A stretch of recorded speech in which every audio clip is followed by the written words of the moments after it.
JFD, just fair and direct.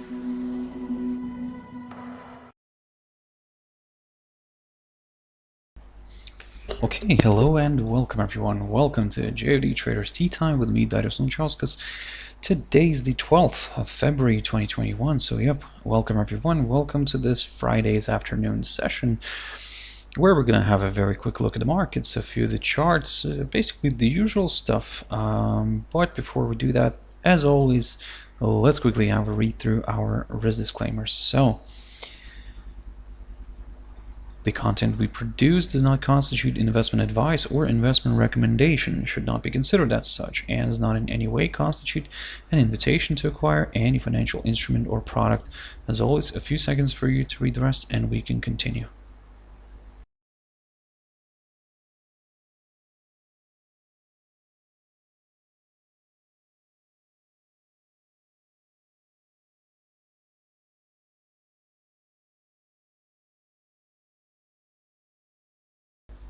Okay, so now then, also just before we jump into the charts, quick mentioning of our JFD YouTube channel, to which you can always subscribe to in order not to miss any of our upcoming videos, and of course our JFD Bank website and specifically our JFD research page, which we also update on a daily basis. So yeah, feel free to visit us here on jfdbank.com and click on the research tab right there on the top.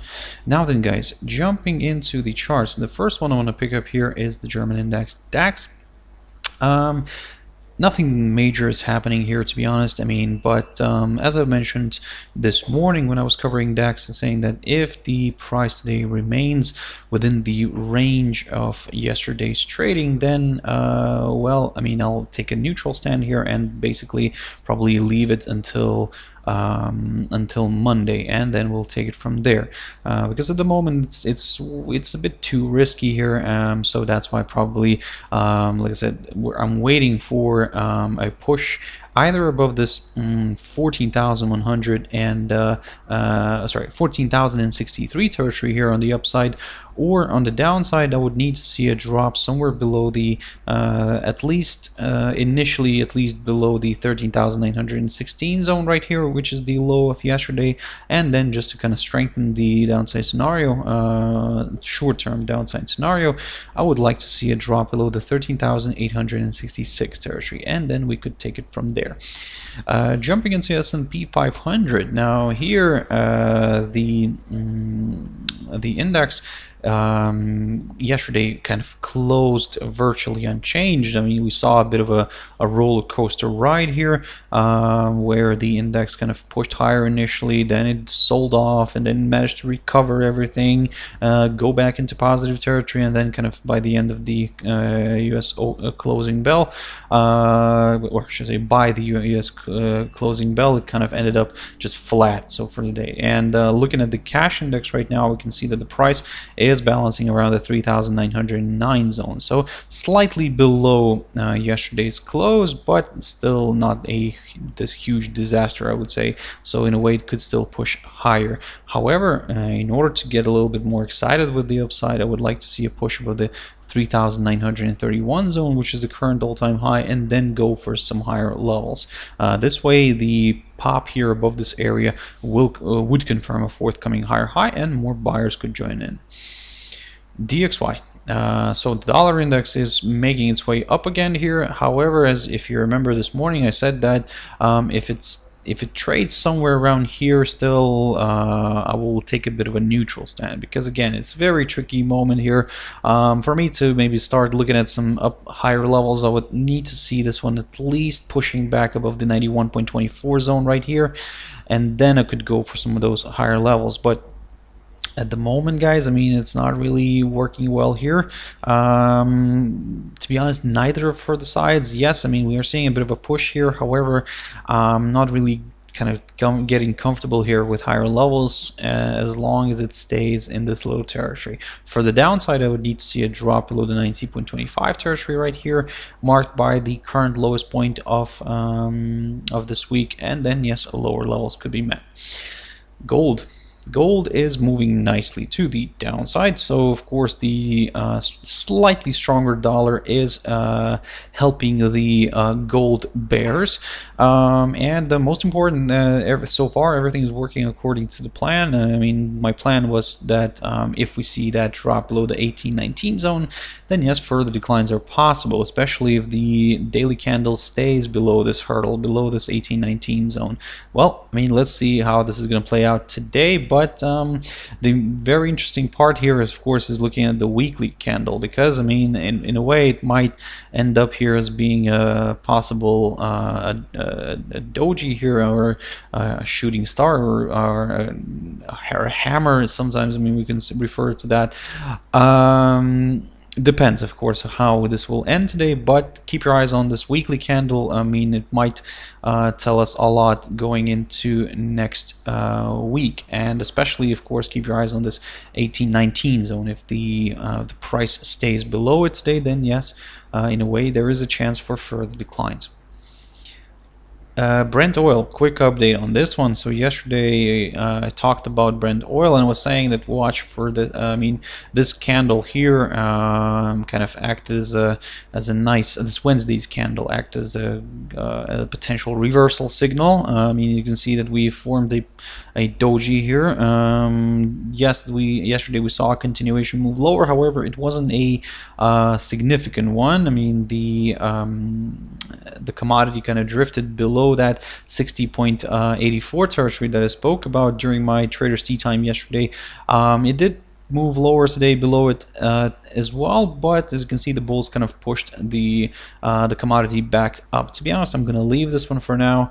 I'm going to come back to this on Monday, because again, it's too kind of close here, so I would need to see a better some sort of a signal breakout in order to consider the next short-term directional move. For now, well, I mean, if you want to look at some higher levels, guys, I mean, probably just to play it safe, wait for a push above the 61.68 zone, which is the high of the current highest point of this week, and the current highest point of February as well. In terms of the downside, well, I mean, a drop below this 59.98 territory I spoke about previously. Now that's what could kind of open the door towards some towards a larger correction to the downside. Jumping into Litecoin, so again, a push higher, and this is what I said to you guys this morning when I was covering Litecoin, and yesterday as well, that in a way all eyes are kind of on this 185.75 level, which is marked by the highest point of January.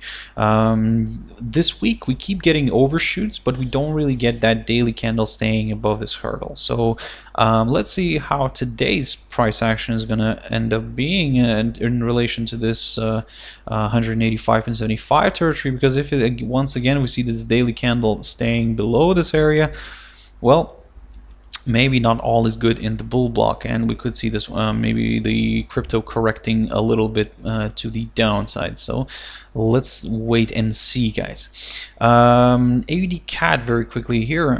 So I talked about AUDCAD this week as well, and I was telling you guys to keep an eye on this kind of on these two lines, on the medium-term upside support line drawn from the low the 21st of October, and the short-term downside resistance line drawn from the high of the 7th of January.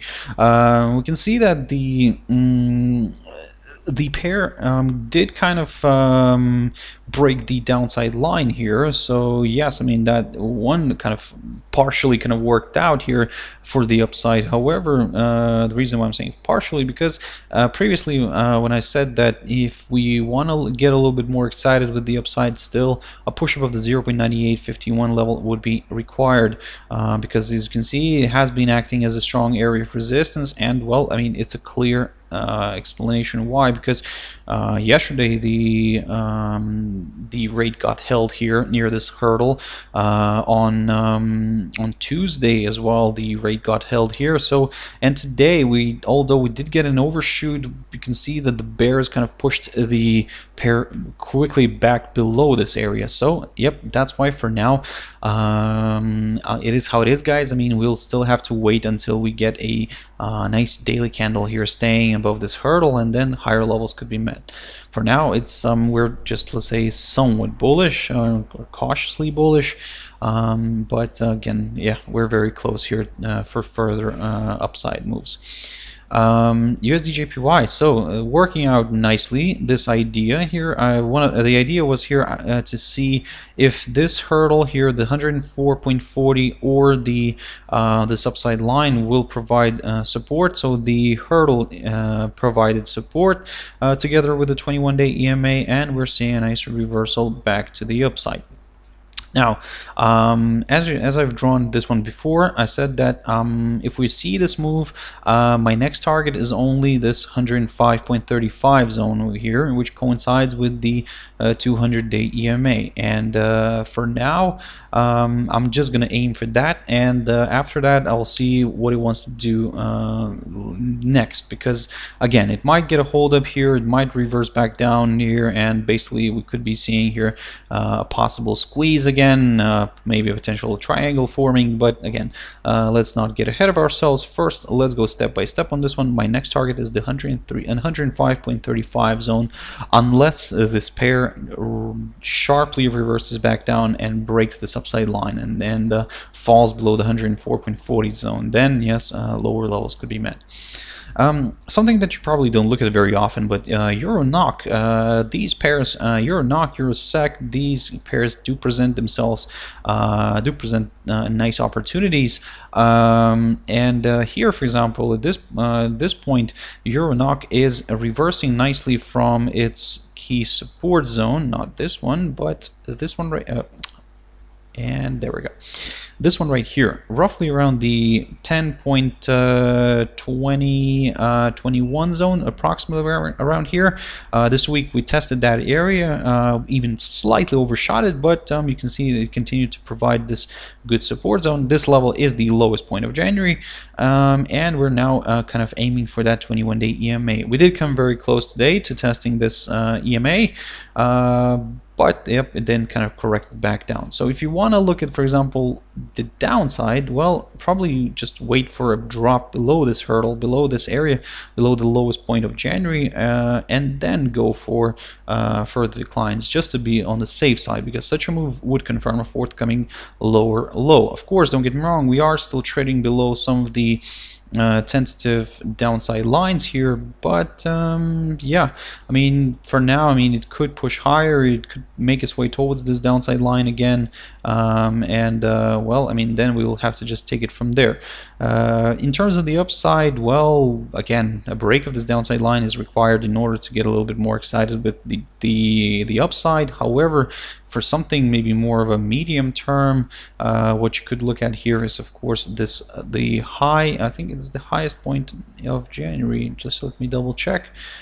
Yes, that's the highest point of January, and that's roughly around the 10.5543 zone, approximately around here. So a nice good pop above it would confirm a forthcoming higher high, and more buyers could join in. So again, there are, of course, some levels here on the upside to watch. One of which, of course, will be the 21. Well, not the level, but the indicator. Keep your eyes on this 21-day EMA. If we get a nice pop above it, then yes, further acceleration to the upside could be possible, but only in the short run. And then we'll aim for this downside line. But if that gets broken, we'll continue targeting higher levels, but we'll be very careful just kind of to know that, I mean, this could reverse anytime here. Sharply to the downside, and yep, all this kind of whole upside scenario could be scrapped.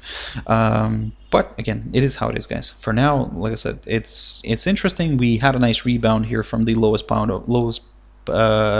of January. Let's see if we can actually overcome the 21-day EMA and push towards this downside line.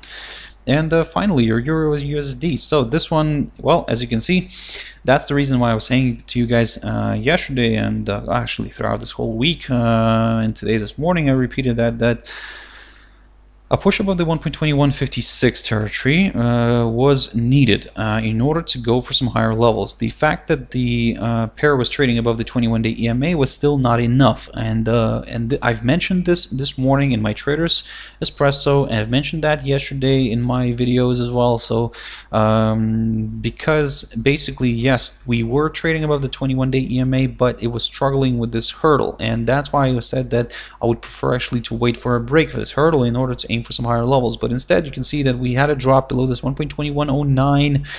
We dropped below the 21-day EMA as well. So, well, let's see how this is going to shape up today, because I mean, if it stays here below this hurdle, below this 21-day EMA, then, well, maybe we could go for a bit of a move here towards the 1.2059 zone that I spoke about previously, and then we'll take it from there. Because again, if it starts dropping below this 1.2059, then maybe, just maybe, we could go back towards that 100-day EMA again, or even below that. So let's see how this is going to play out. One of the other levels that I'm going to keep an eye, of course, is the current lowest point of February near the 1.1952, and then we'll take it from there. But for now, all eyes are on this 1.2109 and the 21-day EMA. If the rate today stays below this area, well, I mean, maybe we could go for slightly lower areas going into next week. So guys, I hope you found it useful. This was just a quick overview of some of the instruments that I looked at this morning, some new ones. I hope you you enjoyed this session.